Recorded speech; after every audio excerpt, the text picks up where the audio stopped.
In 1978, China introduced the one-child policy as a way to deal with overpopulation. This forced many low-income families into difficult situations.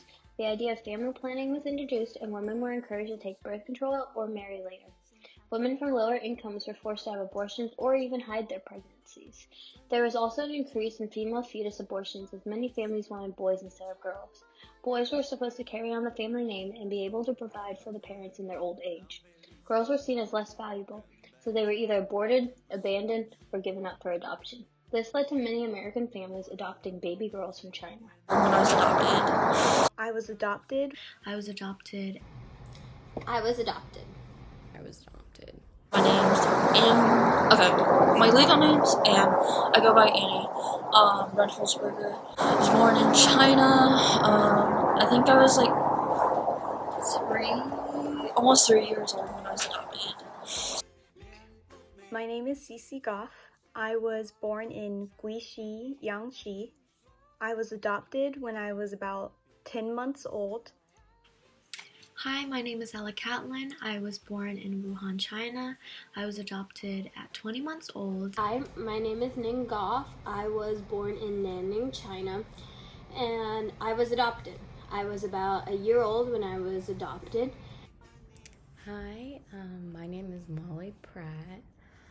I was born in Xi'an, China, and I was 18 months when I was adopted. Identify as Asian, I guess. Like Asian American, American. Identify as an Asian woman or Asian American. I identify as a Chinese American. Identify as an Asian American woman. Identify as Asian American, an Asian American woman, and My mom, Mary Ellen. My dad, Mark. My sister, Ellie. I guess this is my birthday. My parents, so my mom and my dad, both white. My mom's like from the States. She, like, her family, like, probably came here on the Mayflower. Like, I think they did, actually. My aunt did research on it. And then my dad, he's first generation German American. My Oma came here, I think after the war, or during the war, I can't remember. So did my Opa. So he grew up and was raised here by two German, parents. And then my sister is also Asian, so we're biologically related. Yeah. In my family, I have one mom, one dad, and an older sister. I have two parents. My mother is Sally Catlin. My father is Gabriel Filippelli. I also have two older brothers. The oldest is Peter Catlin. The second oldest is Clay Catlin. And we later adopted my older sister, Lana Catlin, from China. Well, I have a mom and a dad, and then my sister was also adopted from China. I have my mom, and then my adopted younger brother and my adopted younger sister. They were both adopted from the United States. Growing up in a family that was not the same race as me was kind of hard. My mom, when I was younger, really tried to help me connect to my heritage by signing me up to the Chinese culture camp at IUPUI, a Girl Scout group for just Chinese adopted girls, and many other things. I appreciate what she's done for me, but through those experiences I felt very uncomfortable or just like I didn't belong. It didn't really feel fluid to me, and everything seemed forced. And I still do sometimes feel like I don't belong. When I've gone back to China, this is when I feel the most like an outsider. This is because I barely know the language, and I'm still unaware of some of the traditions that they have.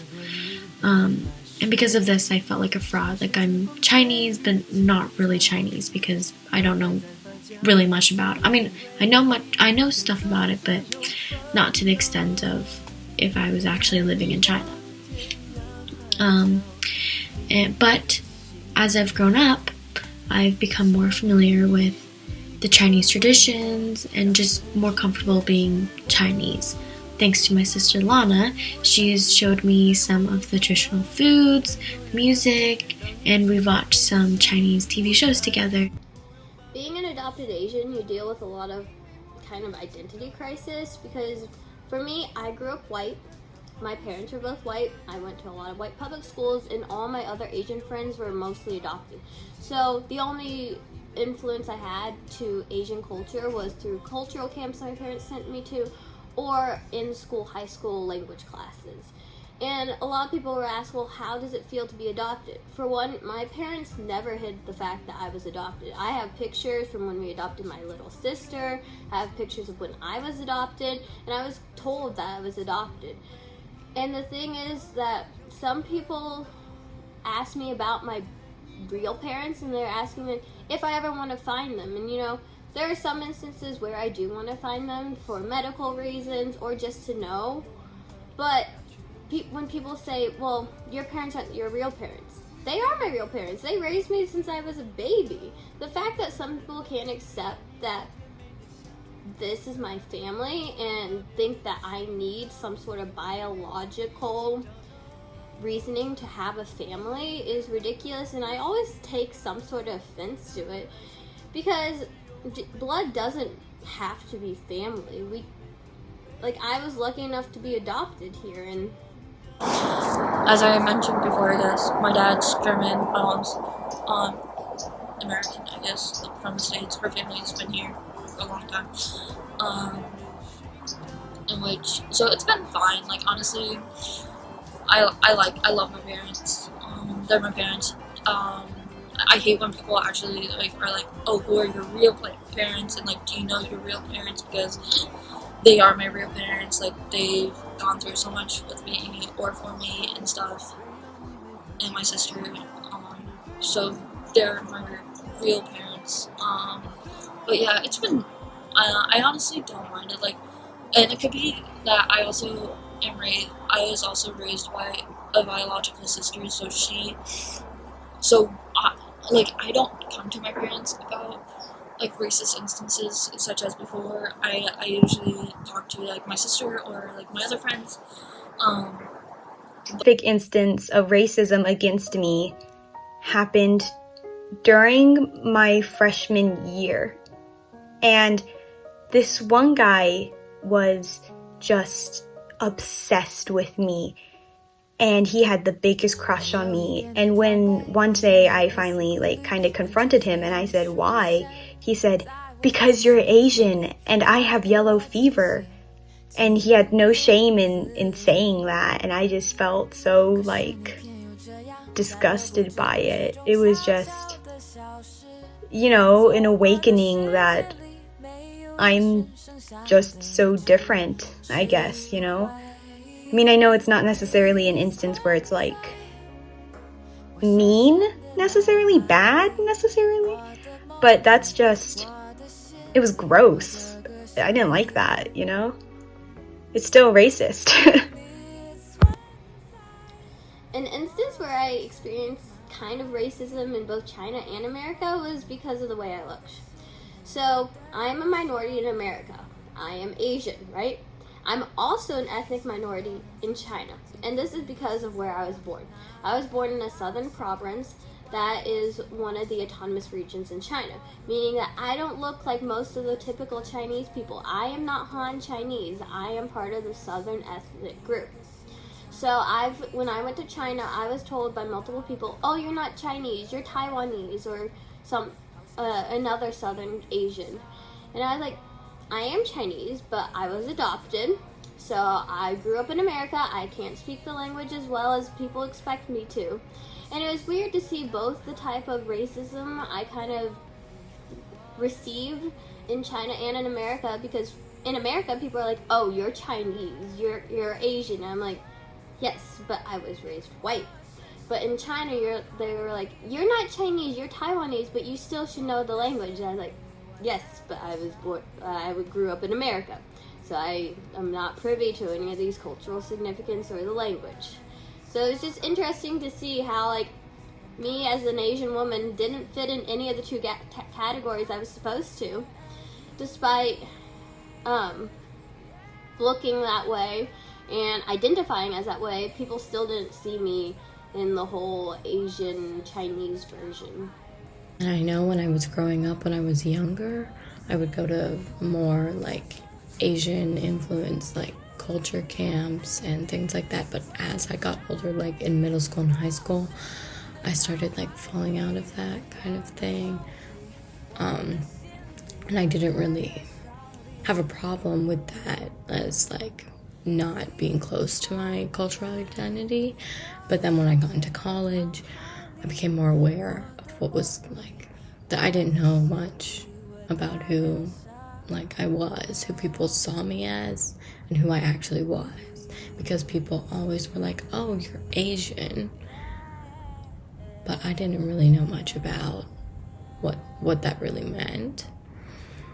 So I feel like in college, that's where that really stood out, where I realized that I need to become more educated about where I came from and what it's like, because people see me they see my outside and they see I'm Asian, but on the inside, I didn't feel like, I felt like I was like lying, because I felt like I also didn't fit in with the group of people who were Asian, who had Asian parents, because it was just so different from my upbringing. I felt like I was kind of lying or like pretending to be someone that I wasn't, because I was raised in a white family. And so that kind of stood out to me as, okay, it's time to figure out what's happening and what's going on and who I am and how I can still stay connected, to my family, and also learn about who I am outside of my family and not just within how I was raised. There's something else that I'm gonna have to find on my own that my family can't teach me. So there was one instance where I didn't feel like I fit in my race when I was in 2nd grade. And we had just come back from Chinese class and they had given us mooncakes. And, all the kids were talking about how it tasted, did we like it, all that. And one white kid asked me, and I said I didn't like how it tasted because I didn't. And he said, well, you're not really Chinese then if you don't like the food, right? And I was like, I'm not sure about that. But he kept pushing on it, saying, no, you're really not. And in that moment, I just felt, maybe I'm not really Asian then. But, don't feel that way anymore. Asians are constantly being discriminated against in ways that the public doesn't notice. Recently, a school district in Washington state declared that Asians do not count as people of color. Discrimination against Asians within school districts is not something new. Colleges have been sued for discriminating against Asians during admissions with affirmative actions. Asians have also had multiple microaggressions against them. However, due to COVID, the racism towards Asians and Asian Americans have become more prevalent. Many people blame Asians for COVID, which has led to fights and attacks on those of Asian descent. People also do not notice the difference between Asians, as Asians refer to all people within the Asian continent, not just people in China. This racism has gone unnoticed and untalked about. Asians and Asian Americans face a different type of racism that is perpetuated into our society. It is our job as Asians and Asian Americans to bring awareness to this topic, because we are not a virus, and we are people of color too.